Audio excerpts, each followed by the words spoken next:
About the basics of memory. As we know, in our system, different types of memories are available. The memory may be available in CPU as a CPU register. This may be available outside the CPU to fetch the data from that memory to execute. The memory may be available outside from the CPU, which cannot be fetched by the CPU. So memory is available anywhere else in the system. So basing on the availability of the memory, the CPU can take the data from the memory and accordingly execute the data. So we have to know where that memory is available and how that memory is operated so that it takes the data, that memory data is received by the CPU and accordingly it is executed.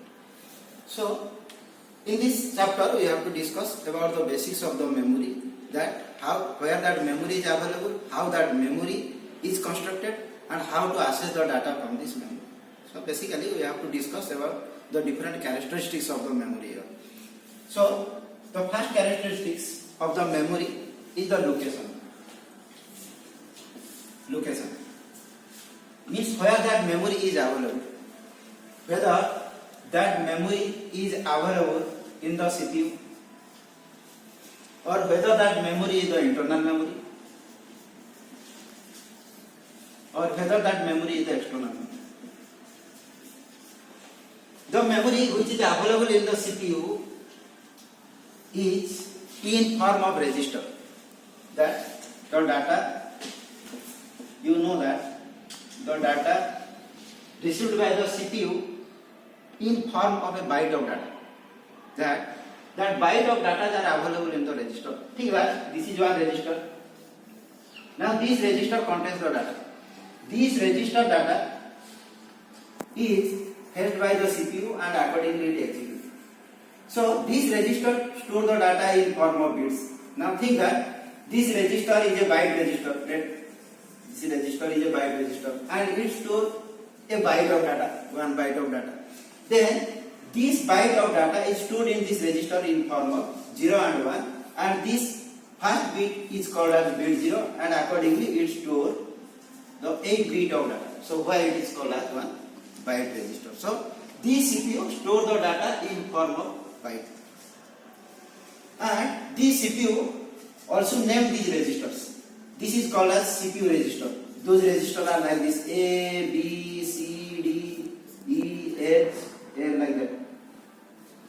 Again, there are some general purpose registers, there are some special purpose registers, there are some temporary registers. So CPU take the data from those registers. That means the location where the data is available, that location can contain the data in form of byte and those are called as the registers. So this is the CPU register. Next is internal. Internal means let's say we have to think about gas.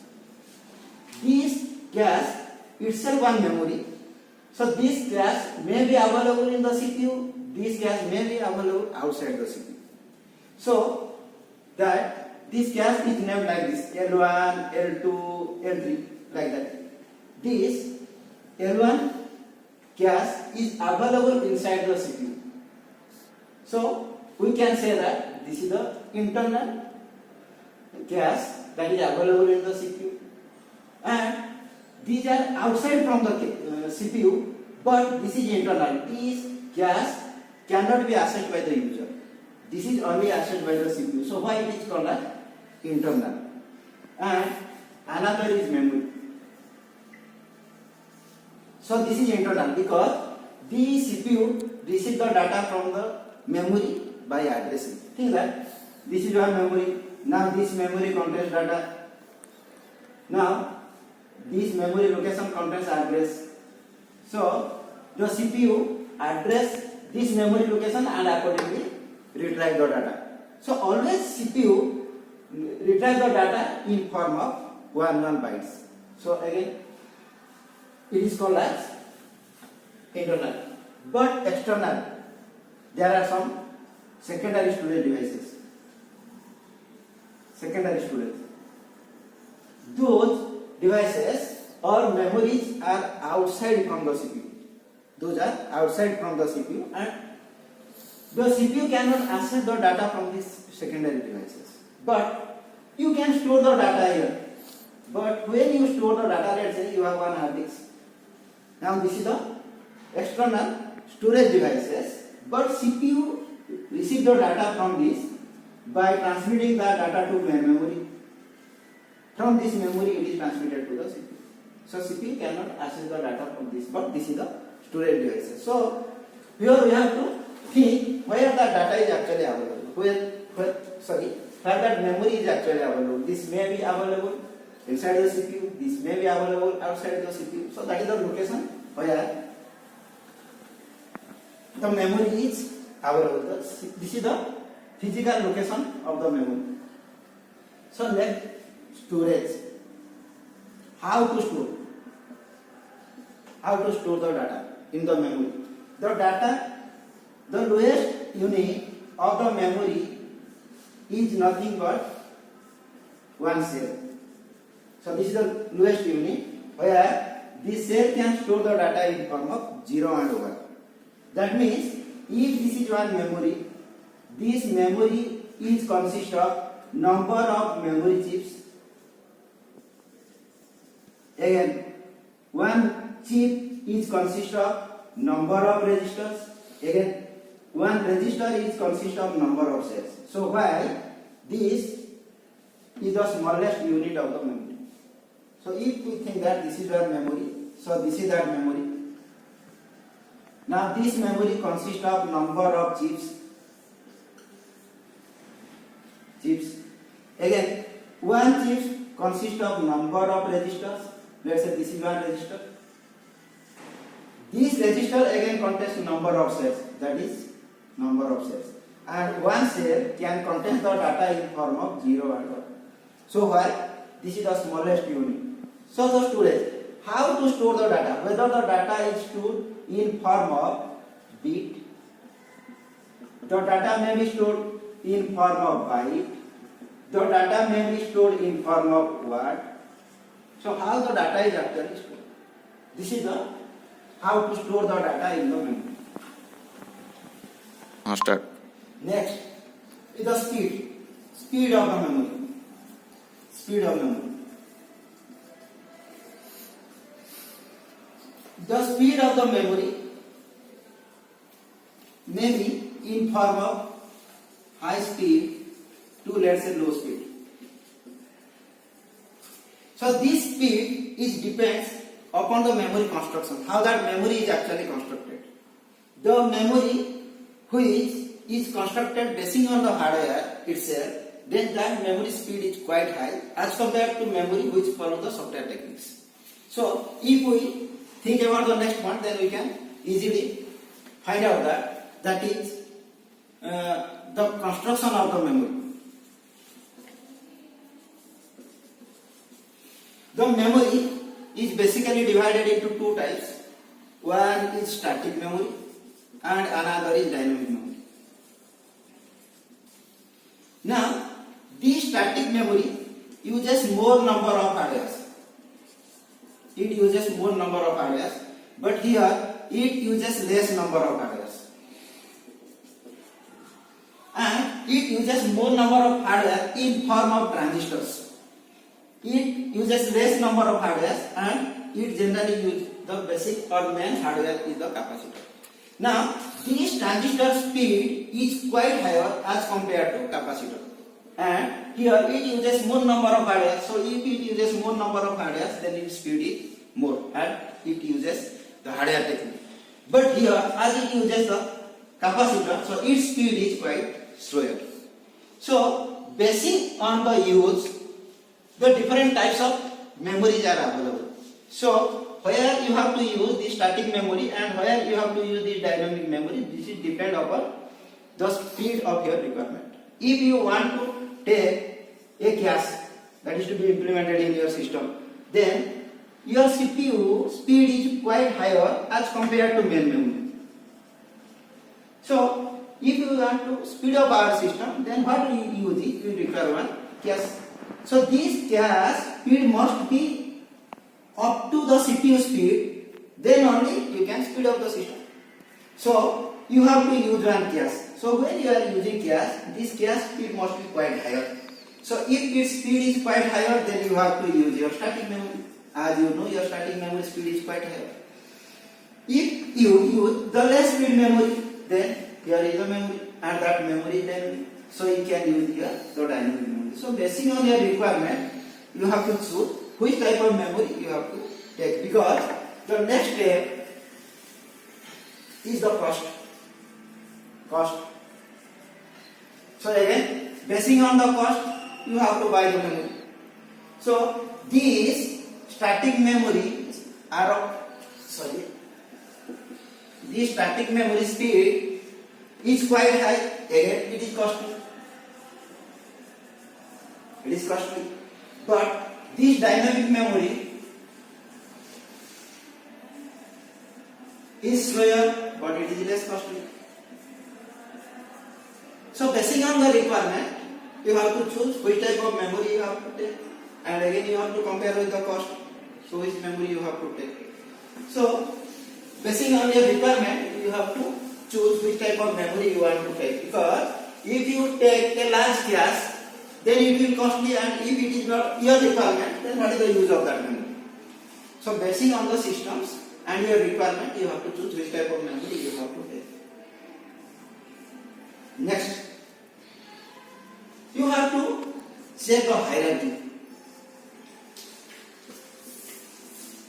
This hierarchy tells that when the memory is operated in form of bits or bytes, then this memory speed is quite higher when you are storing the data in form of word.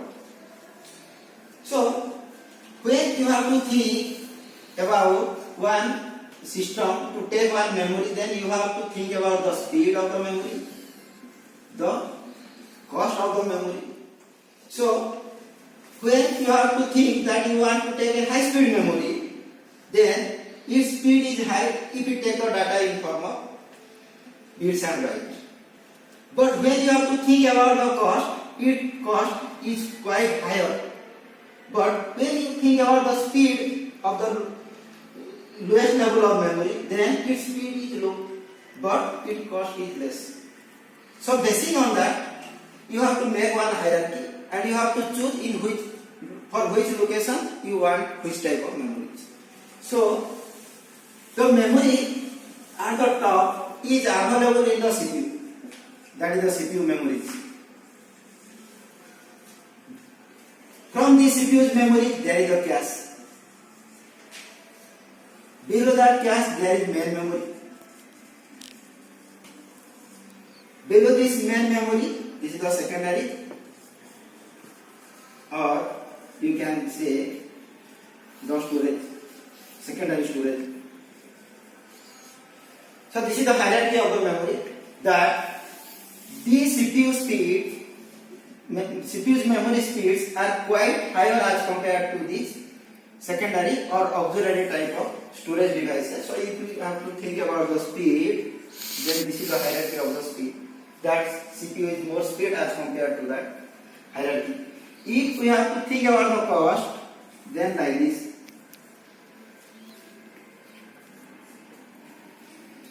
So its cost is less as compared to this. So basing on this, we have to think which type of memory we have to choose.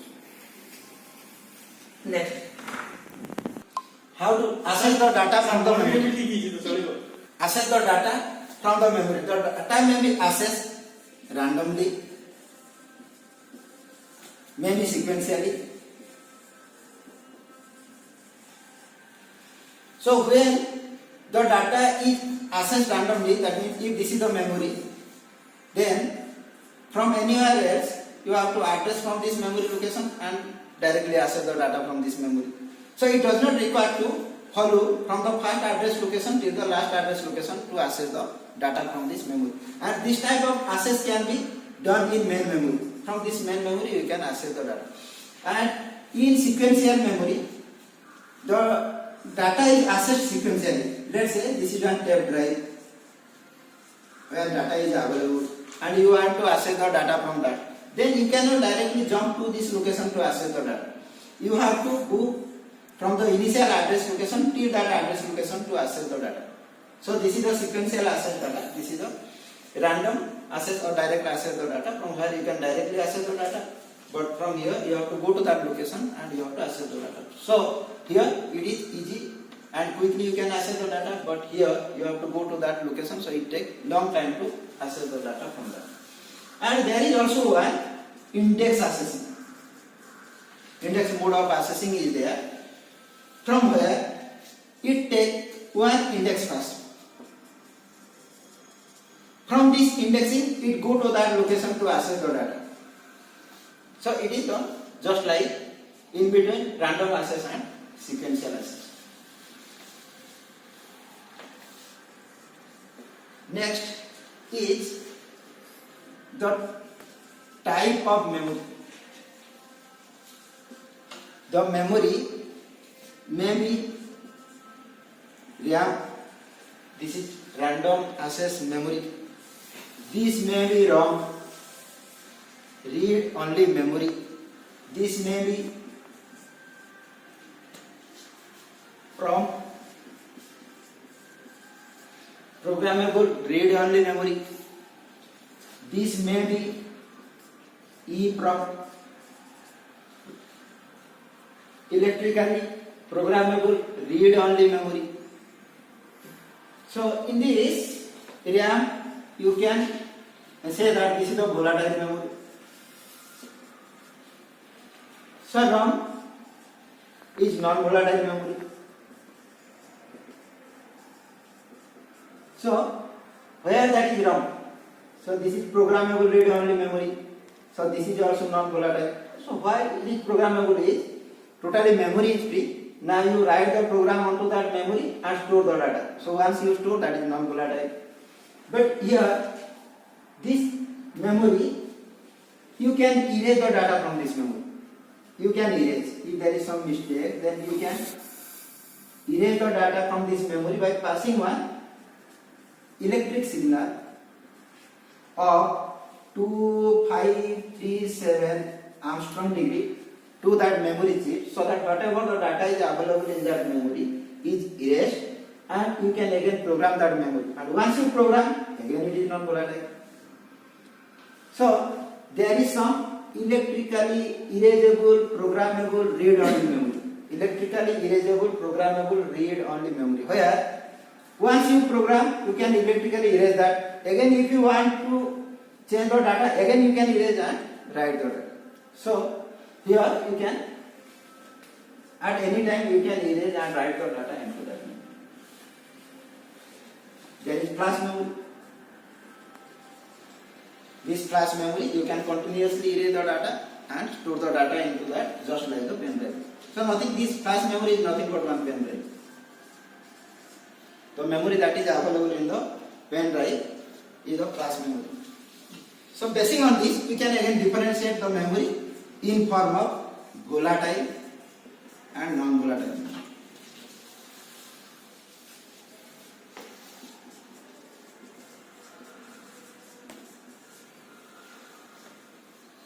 So there is one memory from where once you store the data into that memory, let's say you store the data 0. So when you write 0 into this memory, and after that when you read the data from this memory, now once 0 is transmitted to this memory, the data is totally transmitted through this line. So data is erased from this memory. But there is some memory when you want to write the data, let's say you write 0 and you want to read the data, then this read is transmitted through this line, but this 0 written there. So in some memory it is required to rewrite the data into that location to maintain that, but in some memory it does not require to rewrite the data again there. This data is written there. So basing on that, the memory can be also differentiated. That memory is whether read only memory. In that memory, whether you write once then read many,